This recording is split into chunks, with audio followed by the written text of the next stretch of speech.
What's going on, everybody?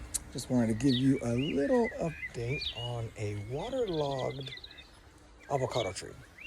So it's a small young avocado tree from a graft that what happens when it's waterlogged? The pots get saturated with water and get stuck, right? So let's take a look at this guy right here.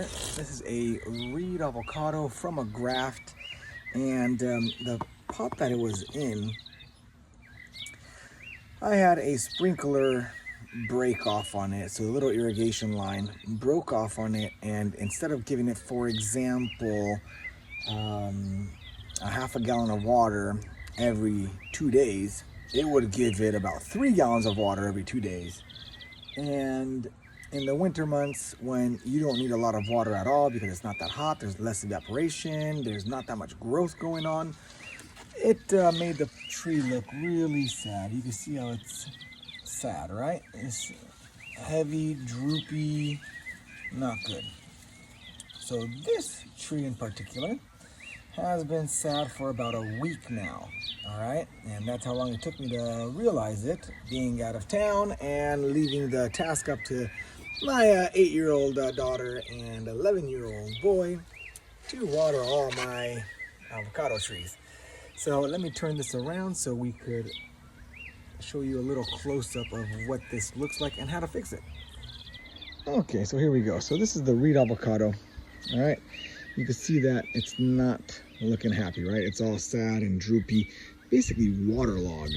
And what happens if you have your pot that's super saturated with water down here and it's not evaporating, you could get root rot. And so root rot is devastating for your trees. However, if it's caught in time, you are able to fix it, all right? What I'm gonna do with this, I already started it, and then that's why I decided to make a video for you guys. You can see this soil line. The soil line was actually really high on this guy. There was actually the mulch. Look at that. That's a nice little, that's a great sign. So we know we have some good life in the soil. It's just a matter of bringing this bad boy up to the way we like it. They're nice and strong again, so she could produce. So there you go. Look at this, for example, these leaves.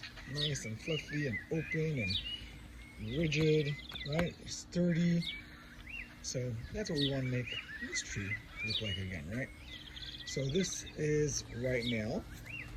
Now I'm going to show you one that had the same identical exact problem and how I fixed it. And now 1 week later, look at the difference.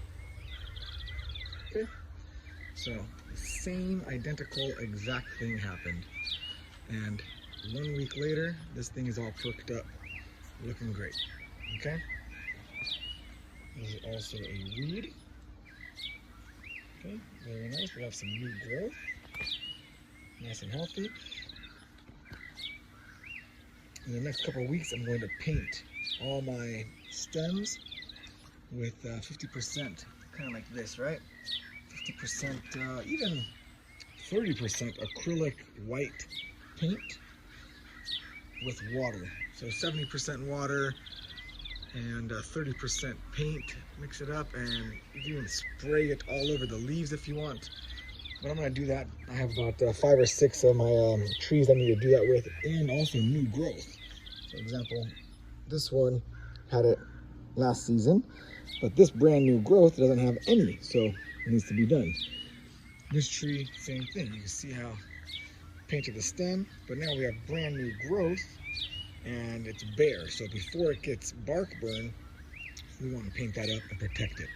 So anyways, just wanted to let you know the way to, I get sidetracked, but the way to fix these problems of, drenched soils is take your saturated pot, empty it out all the way, remove maybe about 50, 60, even 70% of the soil that's in there, because it's all wet and the tree is not strong enough to absorb all that water and moisture.